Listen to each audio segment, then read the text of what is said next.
Bismillahirrahmanirrahim. Assalamualaikum warahmatullahi wabarakatuh. Tuan-tuan dan puan-puan yang dirahmati oleh Allah Subhanahu wa taala sekalian, marilah kita memulakan pengajian kita dengan membaca Ummul Kitab Al-Fatihah. A'udzu billahi minasy syaithanir rajim. Bismillahirrahmanirrahim. Alhamdulillahi rabbil alamin. Ar-Rahmanir Rahim. Maliki yaumiddin. Iyyaka na'budu wa iyyaka nasta'in. Ihdinas siratal mustaqim. صراط الذين أنعمت عليهم غير المغضوب عليهم ولا الضالين آمين. بسم الله الرحمن الرحيم. الحمد لله رب العالمين، والصلاة والسلام على أشرف الأنبياء والمرسلين وعلى آله وصحبه أجمعين. سبحانك لا علم لنا إلا ما علمتنا إنك أنت العليم الحكيم. أما بعد. Alhamdulillah, tuan-tuan dan puan-puan, syukur kita kepada Allah Subhanahu wa taala yang telah mengurniakan kita kelapangan dan kekuatan untuk meneruskan lagi usaha memahami bahasa Arab ini. Mudah-mudahan usaha ini dikira sebagai amal soleh di sisi Allah Subhanahu wa taala, insya-Allah. Hari ini kita sambung pengajian kita pada surah Yusuf ayat 46 bahagian pertama. Allah Subhanahu wa taala berfirman, A'udzu billahi minasy syaithanir rajim. يوسف أيها الصديق أفتنا في 7 بقرات سمان يأكلهن 7 عجاف. Mari kita melihat pada terjemahannya. Setelah pelayan itu berjumpa dengan Yusuf, dia pun berseru, Yusuf, wahai orang yang amat dipercayai, terangkanlah kepada kami tentang 7 ekor sapi betina yang gemuk-gemuk yang dimakan oleh 7 ekor sapi betina yang kurus-kurus. Baik, sedikit penjelasan. Ini sambungan dari kisah Nabi Yusuf. Nabi Yusuf telah dipenjarakan. Kemudian Allah nak Nabi Yusuf ni keluar daripada penjara, maka Allah mendatangkan sebabnya. Sebabnya ialah raja bermimpi dan dia minta pembesar-pembesar menafsirkan mimpi tersebut. Tak ada seorang pun yang boleh menafsirkan mimpinya. Lalu pelayannya menawarkan diri untuk menunjukkan seseorang yang boleh menafsirkan mimpi tersebut, iaitu Nabi Yusuf. Maka dia dibenarkan untuk berjumpa dengan Nabi Yusuf. Apabila dia berjumpa saja dengan Nabi Yusuf, dia memanggil Yusuf.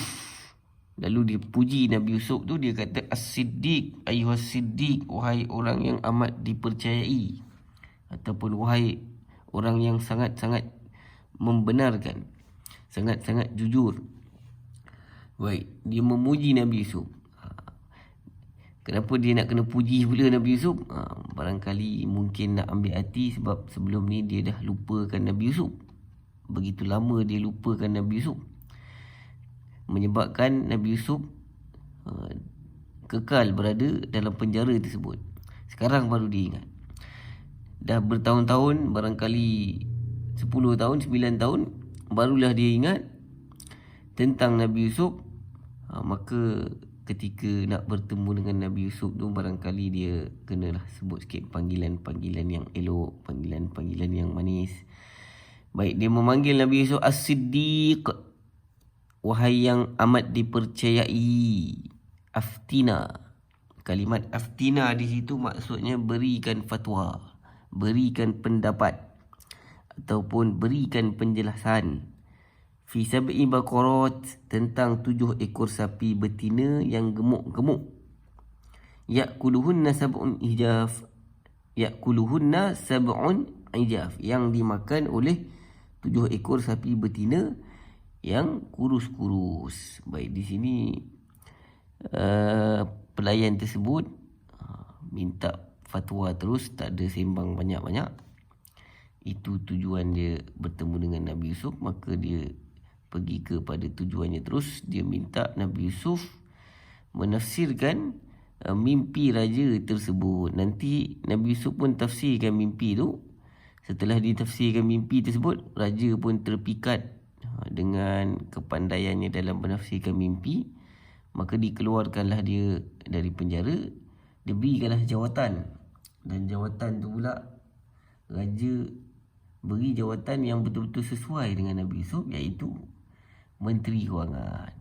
Setelah itu, jadilah Nabi Yusuf sebagai orang yang dimenghormati. Dahulunya dia dimasukkan dalam penjara, sebelum tu dijadikan pelayan. Itu sebahagian dari kisah hidup dia. Dan orang beriman mesti yakin dengan takdir Allah Subhanahu Wa Taala. Orang yang beriman ini dia tidak terlalu sedih jika takdir yang berlaku itu yang menyedihkan ke apa. Contoh seperti ditakdirkan anak meninggal ke apa, dia tidak terlalu sedih. Orang beriman ni dia akan sedih sekiranya dia kurang usaha, dia kurang amal soleh. Adapun dalam bab takdir ini, jika ditakdirkan dia mendapat jawatan, dia tidak terlalu gembira kerana dia yakin itu ujian yang berat. Kalau dia ditakdirkan dengan berita-berita yang menyedihkan, seperti kemalangan yang dahsyat ke, anak meninggal ke, ataupun dia terlepas flight ke, patut pergi haji tapi terlepas flight contohnya, maka dia tidaklah terlalu sedih. Dia tidak akan terlalu sedih atas takdir yang berlaku, kerana takdir manusia ini yang menentukannya ialah Allah yang Maha Bijaksana, pasti ada hikmahnya. Adapun manusia, jika dia nak bersedih, dia kena sedih jika dia kurang usaha yang menguntungkan akhiratnya. Jika dia kurang bekerja untuk akhirat, maka itulah yang patut disedihkan. Jika dia kurang beramal soleh, maka itulah yang patut disedihkan. Atau ada pun cabaran hidup di dunia ini, itu semua takdir Allah dan banyak hikmahnya jika dipikir-pikirkan. Dan dalam kisah Nabi Yusuf ini, di awal kisah perjalanan hidupnya mungkin agak dahsyat, agak menyedihkan, kena jadi orang suruhan, kena masuk penjara, tapi akhirnya dia dijadikan orang yang dimuliakan, hidup di istana, menjadi menteri. Dan kisahnya sampai di situ saja. Kisahnya sampai dia menjadi menteri, dia bantu negara-negara luar yang ditimpa kemarau, dibantunya dengan memberi makanan-makanan, bekalan makanan untuk meneruskan kehidupan. Baik, nak ceritanya di sini ialah apa pun perjalanan hidup kita, sama ada ianya bermula dengan senang lalu susah, atau bermula dengan susah lalu senang ke, kita janganlah terlalu berduka ketika susah, dan janganlah terlalu gembira ketika senang. Yakinlah setiap ketetapan Allah itu pasti ada hikmahnya. Baik, mari kita bincangkan word by word perkataan yang ada dalam ayat ini. Perkataan yang pertama, Yusuf, maknanya Yusuf. Yusuf ni nama Nabi, dan nama Nabi Yusuf ini adalah bukan asal bahasa Arab. Yusuf anak kepada Yaqub. Yaqub tu nama lain dia ialah Israel. Disebut Bani Israel tu maknanya anak-anak Nabi Yaqub. Baik, oleh kerana Yaqub ni bukan bahasa Arab, maka Yusuf pun bukan bahasa Arab. Yusuf pun bukan bahasa Arab, Yaqub bukan bahasa Arab, Israel tu bukan bahasa Arab. dalam bahasa Arab, kalau nama orang, hujungnya boleh letak tanwin. Kalau jumpa nama orang, tak boleh letak tanwin, maka barangkali nama itu bukanlah asal bahasa Arab. Contohnya Yusuf, Yaqub, Ibrahim, itu semua nama yang bukan berasal dari bahasa Arab. Tanda nama tersebut bukan asal bahasa Arab ialah di hujung dia tidak ada tanwin dan tidak boleh letak tanwin. Baik, seterusnya. Selepas Yusuf, kalimat berikutnya ialah ayyuha. Terjemahannya wahai. Ini adalah haraf nida. Orang Melayu boleh panggil dia haraf seru. Baik, kemudian as-siddiq, terjemahan asalnya ialah yang membenarkan. Dulu sahabat Nabi iaitu Abu Bakar sentiasa membenarkan Nabi. Apa yang Nabi cakap, maka dia akan membenarkan perkara tersebut. Ketika Isra' dan Mi'raj, orang-orang tidak percaya kepada Nabi, termasuklah orang Islam. Tapi Abu Bakar percaya Nabi. Abu Bakar membenarkan Nabi. Maka dia dipanggil As-Siddiq. Baik. Kalimat As-Siddiq itu makna dia ialah yang membenarkan. Baik, tengok terjemahan. Tengok jenis perkataan di sini. Ini adalah kalimat isim. Kita yakin dia isim sebab di situ ada alif lam. Alif lam di situ menunjukkan ini adalah kalimat isim. Baik, seterusnya perkataan yang berikutnya aftina. Ada dua patah perkataan. Yang pertama afti, yang kedua na. Baik, mari tengok terjemahan. Yang pertama afti, terjemahannya kau terangkanlah. Kemudian na, terjemahan dia ialah kami. Baik, tengok jenis perkataan yang ada di sini. Yang pertama afti itu fi'il madi. Minta maaf, ini fi'il amar. Baik, saya betulkan sekejap. Minta maaf, lupa nak betulkan. Afti adalah fi'il amar. Manakala na tu domir muttasil. Baik, saya ulang lagi sekali. Afti fi'il amar. Manakala kami di situ na itu domir muttasil. Baik, tengok yang fi'il amar ni. Fi'il amar ni sebenarnya dekat ujung dia tu ada huruf illah. Tapi huruf illah tu telah dibuang. Secara asasnya fi'il amar ini hujung kena baris mati. Tapi kalau perkataan yang di hujungnya ada huruf illah, cara dia berbaris mati ialah dibuang huruf illah. Asalnya perkataan afti ni ada ya, kena baca panjang. Asalnya afti ada ya, tapi ya itu telah dibuang kerana nak menunjukkan dia ni sedang berbaris mati. Dan baris mati itu tanda fi'il amar. Baik, bila kita guna pattern fi'il amar, automatik dalamnya ada ganti nama diri kau. Baik, seterusnya perkataan berikutnya fi, terjemahannya pada. Ini adalah harf jar. Seterusnya perkataan yang berikutnya sab'i baqaratin simanin. Ada 3 patah perkataan. Yang pertama sab'i maknanya 7. Kemudian baqaratin makna dia lembu-lembu. Yang berikutnya simanin, terjemahannya gemuk-gemuk. Baik, ketiga-tiga perkataan di sini semuanya isim dan dia adalah berpasangan. Dalam bahasa Arab, isim berpasangan ni dia dua-dua. Kat sini 7 ni berpasangan dengan lembu. Lembu ni berpasangan dengan perkataan gemuk-gemuk. Baik, tengok perkataan 7 dengan lembu-lembu. Ini pasangan mudhaf dan mudhaf ilaih. Baik, tengok yang mudhaf. Mudhaf tidak boleh ada alif lam, tak boleh ada tanwin. Manakala mudhaf ilaih, hujung dia mesti kena baris bawah. Baik, seterusnya, antara perkataan lembu-lembu dengan gemuk-gemuk itu pasangan zat dan sifat. Dalam bahasa Arab, sifat dia kena ikut baris zat. Kalau zat ni baris atas, maka sifat pun kena baris atas. Kalau zatnya baris bawah, sifat pun kena baris bawah. Baik, dia bukan kena sama baris saja, dia kena juga sama bilangannya, sama jantinanya, dan juga kena sama tanwin atau alif lamnya.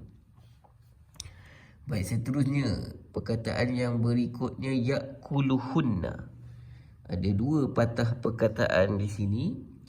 Yang pertama, ya'kulu, terjemahannya dia makan.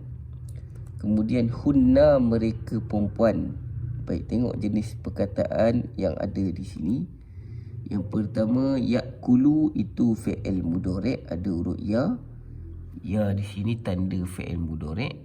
Dalam masa yang sama, huruf ya ni tanda ganti nama diri dia. Baik, kemudian hunna itu domir muttasil, orang Melayu panggil dia ganti nama diri melekat. Ganti nama diri melekat di sini merujuk kepada lembu-lembu yang gemuk-gemuk tadi. Baik, seterusnya sab'un ijafun. Sab'un ijafun. Ada dua patah perkataan di sini. Dua perkataan ini berpasangan. Mari kita tengok dahulu terjemahan. Sab'un terjemahannya 7. Kemudian ijafun terjemahannya yang kurus-kurus. Baik, minta maaf, silap terjemah di situ. Ijafun tu makna dia ialah yang kurus-kurus. Baik, ulang lagi sekali. Sab'un maksudnya 7. Kemudian ijafun terjemahan dia yang kurus-kurus. Dua-dua ini kalimat isim dan dia adalah pasangan zat dan sifat. Baik, pasangan zat dan sifat ini tandanya ialah sama baris, sama tanwin. Kenapa boleh sama? Sebab sifat ni dia kena ikut baris zat. Kalau zat baris depan, maka sifat pun kena tiru baris depan. Kalau zatnya ada tanwin, sifat pun kena tiru ada tanwin juga. Baik, habis cerita tentang surah Yusuf ayat 46 bahagian pertama. Hari ini kita nak bincangkan tentang nombor dalam bahasa Arab. Kita nak cerita tentang nombor biasa, nombor giliran dan nombor pecahan. Baik, dalam bahasa Arab, kalau nombor biasa tidak ada pattern. Kalau nombor giliran ada patternnya. Pattern dia ialah fa'il. Tengok pattern fa'il, tengah dia tu ada tambah huruf alif. Kalau dalam bahasa Inggeris, kalau nombor giliran, kita kena tambah macam-macam huruf dia. Contohnya, yang pertama first, tambah ST. Yang kedua second, tambah ND. Yang ketiga third, tambah RD. Yang kelima fourth, tambah TH. Fifth, yang kelima tambah TH. Kalau bahasa Inggeris, untuk nombor giliran itu kita kena tambah macam-macam huruf dia. Tapi kalau bahasa Arab, tambah alif ikut pattern fa'il. Kalau nombor pecahan tak ada tambah alif. Kalau nombor pecahan hurufnya 3 huruf saja, tak ada tambah alif. Patternnya fu'ul. Baik, mari kita tengok contoh. Yang pertama kita start dengan 3. Nombor 1 dengan 2 tu kita tengok hujung sekali. Kita mula dengan nombor 3 dahulu. 3 dalam bahasa Arab salasa. Kalau perempuan salasah. Baik, tukar ke nombor giliran salis. Baik, tengok nombor 3 tu. Nombor 3, nombor biasa ni tak ada pattern. Kalau nombor giliran kena ikut pattern. Tengok pattern dia. Pattern dia fa'il. Pattern fa'il ni dia ada tambah alif kat tengah. Jadi dekat salis ni kita kena tambah alif kat tengah. Baik, tadi pun ada alif kan, tapi tak sama dengan pattern fa'il. Nak bagi jadi nombor giliran, kena sama pattern dengan fa'il. Tengok pattern fa'il, alif tu dia duduk nombor 2. Jadi kat sini pun kita letak alif nombor 2. Tadi dekat salasa tadi alif nombor 3. Ini tak ada pattern, tak kisahlah. Tak kisah alifnya kat mana. Tapi bila tukar ke nombor giliran, alif di sini kena duduk nombor 2. Selepas alif baris bawah. Baik. Seterusnya, kalau nombor pecahan. Nombor pecahan ni tak ada tambah alif. Jadi buang alif, bunyinya akan jadi sulus. Baik, baris kena sama dengan pattern fu'ul. Huruf pertama kena baris depan, huruf tengah pun baris depan juga. Tengok, sulus, huruf pertama baris depan, huruf tengah baris depan. Baik, ini nombor pecahan. Terjemahan dia kita tambah perkataan 1/1. Baik, terjemahannya 1/3. Kalau tadi salis yang ketiga. Manakala kalau salasa terjemahannya 3. Baik, tengok nombor seterusnya 4. 4 dalam bahasa Arab arba'ah. Kalau yang keempat robi. Baik, tengok robi tengahnya ada alif. Sama macam pattern fa'il. Selepas alif baris bawah. Baik, kat sini robi makna dia yang keempat. Kalau kita nak kata 1/4 dalam bahasa Arab, rubu'. Baik, kalau nombor pecahan yang ada perkataan 1/, kita ikut pattern fu'ul. Pattern fu'ul ni tak ada hamzah, tak ada alif. Jadi kat sini tak ada hamzah kat depan, tak ada alif kat tengah. Ada 3 huruf saja di situ. Huruf pertama baris depan, huruf tengah pun baris depan, sama macam pattern fu'ul. Baik, seterusnya nombor 5. 5 dalam bahasa Arab khamsah. Kalau yang kelima khamis. Kalau 1/5 khumus. Baik, seterusnya 6. 6 sita. Kalau yang ke-6 bunyinya lain sikit. Sadis. Tiba-tiba ada dal dengan sin ni. Ini terkecuali dari kaedah lah ya. Sepatutnya ta dekat sini. Sini pun sepatutnya ta, tapi ditukar jadi sadis. Kalau yang ke-6 sudus. Baik, nombor-nombor lain kita tak tukar huruf, kita tukar pattern saja. Saya ulang, nombor-nombor lain kalau kita nak tukar dia punya nombor tu jadi nombor giliran kan, kita hanya tukar pattern saja. Kita tukar pattern saja, tak tukar dia punya huruf. Tapi untuk nombor 6 ni memang kena tukar sikit. Tengok lagi sekali, nombor 6 sita. Kalau yang ke-6 ni sadis. Kalau 1/6 sudus. Baik, seterusnya nombor 7 sab'ah. Kalau yang ke-7 sabi'. Kalau 1/7 subu'. Baik, tengok sab'ah. Sab'ah 7 tu kita boleh tambah ta marbutah, bunyinya jadi sab'ah. Yang ni pun boleh tambah ta marbutah, bunyinya akan jadi sabi'ah. Kalau yang ni tak boleh tambah ta marbutah. Baik, seterusnya samaniyah. 8. Tukar ke nombor giliran samin. Samin maksudnya yang ke-8. Kalau 1/8 sumun. Baik, tengok lagi sekali, nombor 8 samaniyah kita boleh tambah ta marbutah. Kalau tambah ta marbutah bunyi dia samaniyah. Yang ni pun boleh tambah ta marbutah, bunyinya akan jadi saminah. Kalau yang ni tak boleh tambah ta marbutah. Baik, seterusnya nombor 9. Nombor 9 tis'ah. Kalau yang ke-9 tasik. Kalau 1/9 tusua'. Saya ulang lagi sekali tuan-tuan dan puan-puan. Nombor biasa dalam bahasa Arab ni tidak ada pattern dia. Tapi kalau tukar jadi nombor giliran, kita kena ikut pattern fa'il. Kita kena tambah alif, letak nombor 2. Selepas alif baris bawah. Kalau nombor pecahan yang ada perkataan 1/, kita tak ada tambah alif. Kita kena ikut pattern fu'ul. Pattern fu'ul ni 3 huruf. Kita ambil 3 huruf asal dia, alif tak termasuk. Baik, buang alif. Lepas tu huruf pertama baris depan, huruf tengah pun baris depan. Baik, yang ujung ni semua saya tak letak baris ya. Ujung tak letak baris sebab nombor ni adalah kata nama. Saya ulang, nombor adalah kata nama isim. Jadi baris hujung dia saya tak letak sebab baris hujungnya boleh bertukar-tukar. Contoh ni tusuk ni boleh jadi tusu'u, boleh jadi tusu'i, boleh jadi tusu'a. Hujung dia tu boleh bertukar-tukar. Baik, seterusnya 10. 10 asyara. Asyara 10. Kalau yang ke 10 asyir. Kalau 1/10 usyur. Usyur. Yang ni lain sikit. Kalau ikut pattern tadi huruf tengah kena baris depan.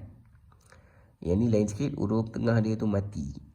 Dia tak ikut pattern, dia lain sikit. Kalau lain-lain semua kena ikut pattern fu'ul tadi, huruf tengah kena baris depan. Tapi kalau nombor 1/10 ni memang tengah dia itu dimatikan. Baik, kemudian kita balik ke nombor 1. Nombor 1 ni dalam bahasa Arab bila tukar nombor giliran dia tak ikut pattern. Lepas tu nombor pecahan tak ada. Tidak ada 1/1.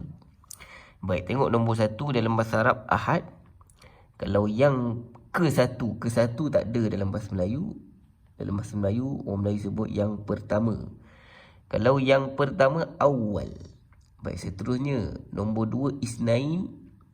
Kalau yang kedua sani. Kalau 1/2, 1/2 ni separuh. Ada perkataan special tak ikut pattern.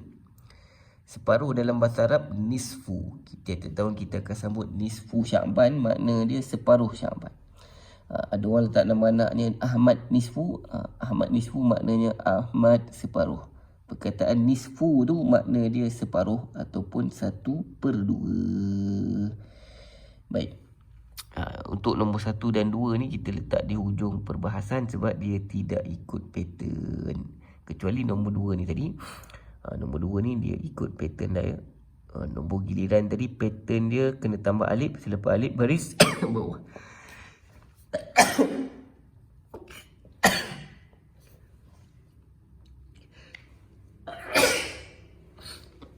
Baik, habis sudah perbahasan tentang nombor giliran dan nombor pecahan. Baik, saya ulang lagi sekali tuan-tuan dan puan-puan. Secara umumnya nombor dalam bahasa Arab tidak ada patternnya. Kalau nombor giliran ada pattern iaitu fa'il. Pattern fa'il ni kita kena tambah alif. Selepas alif baris bawah. Kalau nombor pecahan tak ada tambah apa-apa huruf. Hurufnya 3 saja. Tak ada tambah apa-apa huruf tambahan. Baris dia kena sama dengan pattern fu'ul. Baik, sekian saja tuan-tuan dan puan-puan. Wassalamualaikum warahmatullahi wabarakatuh.